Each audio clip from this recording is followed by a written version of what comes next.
Boruto fez o impossível e criou um jutsu capaz de sacudir o planeta inteiro, mudando completamente a balança de poder no universo de Naruto e tirando o título de mais forte do seu pai no modo Baryon. Mas se você acha difícil que ele tenha ficado tão poderoso em tão pouco tempo e ainda esteja na forma base, é porque ele já pode ter ativado um poder que ninguém viu, o modo sábio dos sapos. E nesse vídeo eu vou tentar te provar isso. Fala, fã de Boruto, Charles Barros aqui. O capítulo 3 de Boruto Two Blue Vortex traz essa capa incrível com a Himawari. Mas não só isso, porque vários mistérios foram revelados, como o funcionamento do novo jutsu do Boruto, o Rasengan Uzumaki, e outros que foram jogados na nossa cara, como a aparição dos sapos no Kashinkoji. Lembrando que eu já fiz um vídeo aqui no canal especulando como esse jutsu funciona, e por lá eu falei que ele poderia ser desde um Chidori Nagashi do Sasuke, até o Kaiten do Neji, ou uma versão alternativa do Kamui do Obito. E inclusive foi nesse último que eu apostei. Só que de novo, todo mundo bateu com a cara na parede, porque esse novo Rasengan é diferente do que todos imaginavam. Então pontos para o Kishimoto pela criatividade. Mas como o Rasengan Uzumaki realmente funciona, eu já vou te explicar de forma breve e resumida. O capítulo começa com o Code tentando entender como agente por que o Boruto avança em sua direção sem qualquer preocupação, depois de começar a fazer o seu novo Rasengan. O vilão até pensa que se trata de uma evolução do Rasengan que desaparece, já que ele não consegue enxergar o jutsu. Só que o fato do Boruto se aproximar cada vez mais dele descarta totalmente a possibilidade dessa técnica ser de longo alcance, como o vilão imaginava. Mesmo assim, o Code não paga pra ver e decide neutralizar o jutsu antes que ele seja acertado, e pula para algumas marcas de garra que aparecem atrás do Boruto. Porém, o filho do Naruto claramente está em um nível superior de força e velocidade, pois ele desvia facilmente do ataque do vilão, aproveitando a aproximação para acertar o seu novo jutsu nele. O problema é que o Code segura o seu braço e tenta atacar o Boruto com o outro braço, e é nessa hora que uma coisa bem interessante acontece. O Code tira sarro do Boruto, dizendo que não adiantava nada aquele jutsu ser poderoso se ele não conseguir acertá-lo, o que dá a entender que o ataque do Boruto, apesar de bem poderoso, em compensação, é lento. Só que não é bem assim. Não é que o Rasengan Uzumaki seja lento, mas que para um ataque, o Boruto precisa ter contato físico com o alvo e ter tempo suficiente para que o jutsu saia do corpo do usuário e se ligue à vítima. Boruto disse que era fácil demais acabar com o Code, e que isso na verdade já estava quase feito. E então, ele liga o Rasengan Uzumaki ao vilão, que pergunta o que ele tinha acabado de fazer. O filho do Naruto diz que aquela era a última chance para o Code de se render e estender o tapete vermelho até o 10 Caudas. Só que o vilão se nega e ataca o Boruto ali mesmo, que em compensação consegue se defender facilmente, não só daquele ataque, como todos os outros depois dele. Code analisa que aquilo não era um movimento de esquiva comum, e que existe um segredo por trás da movimentação do Boruto, depois dele ter ligado seu novo jutsu a ele. Será que o Rasengan Uzumaki consegue trocar a matéria do usuário com o alvo, parecido com a mente de cara do Sasuke, ou eles se atraem como uma força magnética, semelhante aos poderes de repulsão e atração do Pain? O mangá não mostra nenhum traço de velocidade de movimento no Boruto, então pode até que seja um tipo de teleporte super veloz, e ele está usando isso para se aproximar do vilão sem que ele perceba. E com um golpe, o Boruto finalmente ativa os danos do Rasengan Uzumaki. O Uzumaki acerta o golpe em cheio no peito do Code, que é mandado para trás, mas continua de pé. Enquanto isso, vemos a Ada observando tudo, mas falando que não tinha entendido nada. Só que o Daemon, que estava ali com ela, faz questão de explicar tudo. O Cyborg percebe um pequeno tremor de terra em Konoha e revela que aquele golpe do Boruto pode ter usado a rotação do planeta inteiro como vantagem, o que coloca esse Rasengan a um nível planetário. Boruto diz que está surpreso que o Code ainda conseguiu ficar de pé depois de receber aquele golpe, e do nada o vilão começa a sentir os efeitos daquela técnica, perdendo o equilíbrio e caindo no chão. Só por causa dessa reação, podemos deduzir que o efeito do Rasengan Uzumaki no alvo é como se fosse uma tontura semelhante à embriaguez ou a um passeio na montanha-russa, só que centenas de vezes maior, já que ele simula a rotação da Terra. Explicando, é como se o Boruto tivesse deslocado o Code da gravidade exercida pelo planeta, usando toda a energia de movimentação que o seu giro produz. Então, além do Code sofrer com a enorme pressão de uma gravidade dezenas de vezes maior que o normal, ele ainda é puxado pela força de rotação do planeta, que deve ser surreal.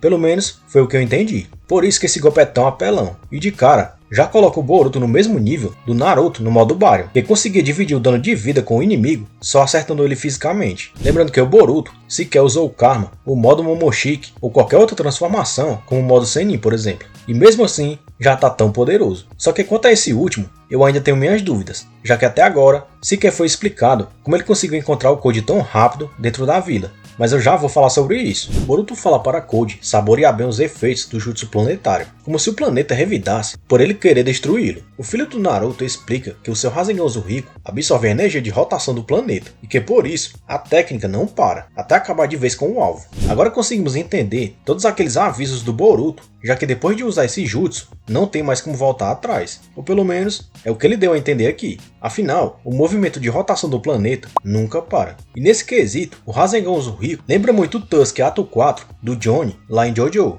Porém, ao ler o capítulo com mais calma pela segunda vez, eu cheguei a anotar 3 contradições do Boruto só nessa parte de sua explicação, porque ele diz que naquele momento o poder de rotação do Code jamais ia desaparecer. Então fica meio dúbio se a técnica vai sumir ou não. E ele ainda reforça isso quando diz que todo aquele dano vai durar semi-permanentemente, ou seja, não dá pra saber se os danos vão acabar com o tempo ou não. Mas isso pode indicar duas coisas. Ou o Boruto tem o poder de parar esse jutsu, assim como também em JoJo, ou ele realmente fica ativo até que a vítima seja destruída, independente da vontade do Uzumaki. Sem dúvidas, o Boruto criou um jutsu capaz de derrubar um Otsutsuki. Diante desses fatos, eu só consigo pensar em um personagem de todo o universo de Naruto que conseguiria se livrar desse jutsu depois de sofrer ele, o Obito Uchiha, já que ele conseguia deixar o seu corpo intangível com o Kamui. Mas por que eu acho que esse jutsu foi criado especificamente para acabar com o Otsutsuki? Por causa da fala do Boruto, pois ele diz que antes da rotação do planeta parar, a vida do alvo que recebe esse golpe, no caso o Code, ia acabar. E em que circunstância o movimento de rotação de um planeta pararia? No universo de Naruto, seria um pouco antes do Otsutsuki devorar o fruto de chakra do planeta, para depois partir para o próximo. Então, resumindo, é isso. O Boruto prendeu o Code em um ciclo infinito de danos, que vai acabar com ele antes mesmo dele conseguir completar o seu plano. Fala isso, não é poético demais essa reviravolta? Melhor que isso, só o like que você vai dar nesse vídeo, que vai me ajudar demais a espalhar ele para todo mundo que também curte Boruto. O Code até tenta levantar, mas como ele está descolado da gravidade normal da atmosfera, como eu já expliquei, ele cai outra vez, resmungando da audácia do Boruto em prender ele naquilo. O filho do Naruto revela que só ele pode liberar os efeitos daquele jutsu,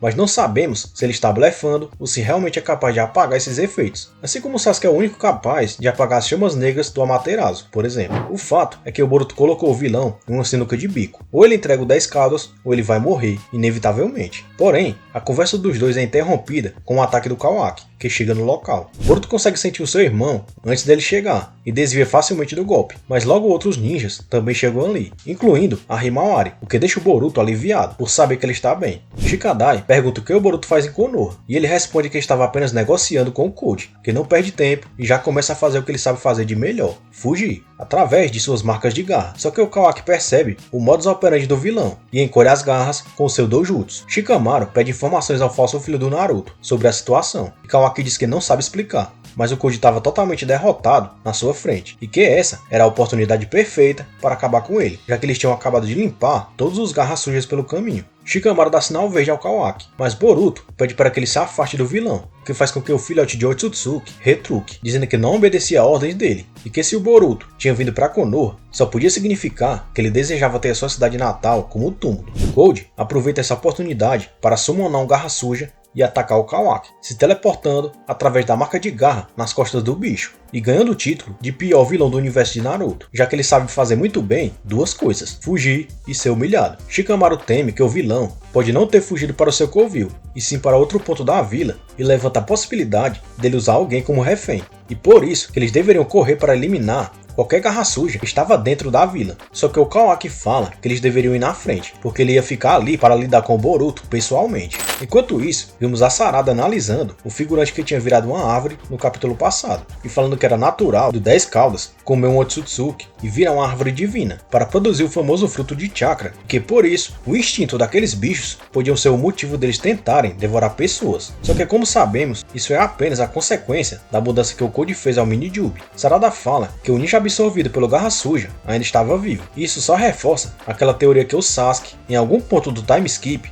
também virou uma árvore. Isso pode explicar por que o Boruto está tão empenhado em encontrar a dimensão do 10 caudas. Ou é porque o Sasuke está por lá, ou porque ele precisa do Jubi para liberar o Uchiha, que talvez tenha virado uma árvore. Ou então, ele só quer evitar o fim do mundo mesmo, e o Sasuke está preso em Konoha, como eu explico nesse vídeo aqui. Na página seguinte, vemos o Kawaki e o Boruto frente a frente, depois de 3 longos anos. E ao ver o seu irmão, o Kawaki pergunta se ele tinha se tornado mesmo o filho adotivo do Sasuke, já que o seu olhar de superioridade estava igual ao dele. Boruto retruca dizendo que o seu irmão não tinha mudado nada, e que ele ainda tinha a mesma língua afiada de sempre. Kawaki pergunta se ele tinha aparecido ali para morrer, e o filho do Naruto fala que foi bom saber que a Himawari estava bem, e diz que morrer ali não seria nada mal. Mas como diria Arya Stark, Boruto fala para o Kawaki se retirar, dizendo que ele estava atrapalhando, e o filhote de Otsutsuki responde que era ele, a pedra em seu caminho. Em seguida, vemos um daqueles sapinhos do Kashinkoji que estava escondido dentro da roupa do Boruto, avisando a ele que a missão tinha sido um sucesso, e que o Koji tinha mesmo recuado para o seu esconderijo, e que a sua contraparte tinha confirmado que o 10 Caudas estava com ele. Já na outra dimensão, é revelado que até aquele velhinho que acompanhava o Koji nos rolês tinha virado uma árvore, o que dá a entender pra gente que ele irritou o vilão em algum momento. Ou então, o Koji já convivia com a rebeldia de seus garras sujas, e foi o velhinho que pagou o pato. O interessante é que mesmo em outra dimensão, o Koji continua sentindo os efeitos do jutsu do Boruto, então os danos desse poder realmente estão equiparados aos causados pelos hits do Naruto no modo Baryon. O capítulo termina com Boruto fazendo um sinal de mão, muito provavelmente para se teleportar até o Koji. Mas como ele faria isso? Bom, existem 3 possibilidades. A primeira é que ele usaria os poderes do Karma para as coordenadas do outro sapo. Porém, no momento em que ele fizesse isso, o Kawaki ia conseguir seguir ele, usando seus próprios poderes, e isso seria uma enorme dor de cabeça. A segunda possibilidade é o Boruto usar a famosa invocação reversa, sendo puxada pelo sapo que está perto do Koji. Nesse caso, o Kawaki não ia conseguir seguir ele. O problema é que para fazer isso, ele teria que já ter um contrato com os sapos, e eu acho muito mais fácil daqueles sapos serem do Kashinkoji do que o Boruto ter dominado o modo Sennin e todas as habilidades que vêm com ele, mas não é improvável. A terceira possibilidade, e a mais forte na minha opinião,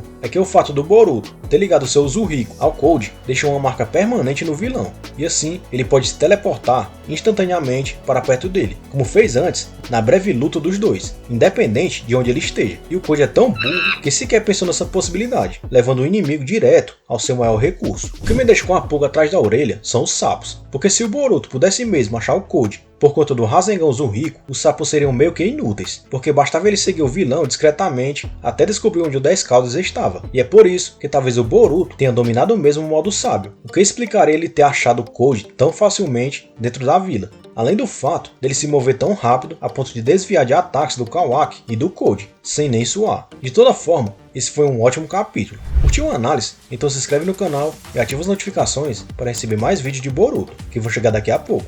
Obrigado por ter assistido até aqui e te vejo em um desses 2 vídeos que estão aparecendo aqui na tela. Valeu!